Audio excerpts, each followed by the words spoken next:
Ngayong araw po ng Kapaskuhan ay balikan natin ang ilan sa mga kwento ng ating mga kababayan na natulungan ng ating programa sa kanilang mga problemang medikal. Ang mga iyan at ang ating naging tugon, panoorin natin.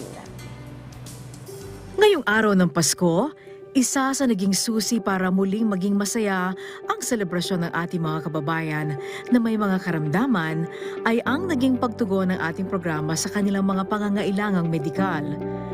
Kaya samahan niyo akong balikan ang kanilang mga kwento at ang ating naging pagtugon sa kanilang mga problema. Enero nang dumulog sa malasakit at work si Rasmi Marvilla. Kwento niya sa ating programa, buwan ng Agosto taong 2022 nang ma-diagnose siya na mayroong ovarian cyst. Ayon sa doktor, kailangan muna niyang isailalim sa iba't ibang laboratory test. Subalit dahil sa kawalan ng pera, ay hindi umano niya ito nagawa. Kaya naman ang ating programa, agad na inilapit ang kanyang problema sa tanggapan ni Senator Christopher Bongo.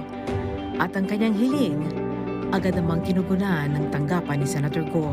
Masayang-masaya po ako dahil po sa perang iyon ay naulit po ang ultrasound ko. Maraming salamat po, Senator Bongo. Maraming salamat din po sa Malasakit at Work dahil din po kay Ma'am Angelique Lasso. Nakatanggap po ako ng tulong. Buwan naman ng Marso nang tulungan ng ating programa ang tiyuhin ni Rica Andales na si Tatay Celso. Si Tatay Celso kasi na-diagnose na may problema sa kanyang lapay at bato sa abdo at nangangailangan ng agarang operasyon. Agad nating inilapit ang kanyang problema sa tanggapan ni ang Probinsyano Party List Representative Alfred de los Santos.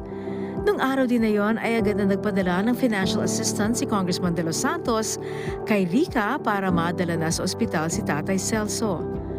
Makalipas ang isang linggo ay naoperahan na rin si Tatay Celso at ang kanilang hospital bill ay sinagot na rin ni Congressman Alfred de los Santos. Wala na po kami binayaran kahit piso at lahat po sagot po ni Congressman Alfred de los Santos. Maraming salamat po sa sobrang bilis po ng action niyo sa amin. Isa rin sa natulungan ng ating programa ay ang 64 na taong gulang na si Nanay Elizabeth Astillero. Ayon sa kanya, iba't ibang mga sakit na ang dumapo sa kanya na dahilan para siya ay isailalim sa dialysis. Dahil sa hirap ng kanilang buhay at kawalan ng sapat na pinagkakakitaan, ay hindi na niya magawang uminom ng kanyang maintenance na gamot. Dahil sa kanyang kalagayan, ay inilapit na natin ang kanyang problema sa tanggapan ni Senior Citizens Party List Representative Rodolfo Ordanes. Ayon sa kongresista, ay sasagutin na niya ang pang-isang buwan na gamutan ni Nanay Elizabeth. Pagkatapos ng ating programa, ay agad na nagpaabot si Congressman Ordanes ng financial assistance kay Nanay Elizabeth. Sa katulad ko kung isang mahirap po, ay napakalaking bagay na po ang aking natanggap na tulong na mula po sa kanya. Ilan lamang sila sa napakarami nating mga kababayan na natulungan ng ating programa para sa kanilang mga pangangailangang medikal. Sila rin ang ating mga kababayan na hindi nawalan ng lakas ng loob para labanan ang kanilang mga karamdaman. Sa mga nais pong humingi ng tulong sa PTV Malasakit at Work, maaari po kayo magpadala ng mensahe sa aming official Facebook page na PTV Malasakit at Work.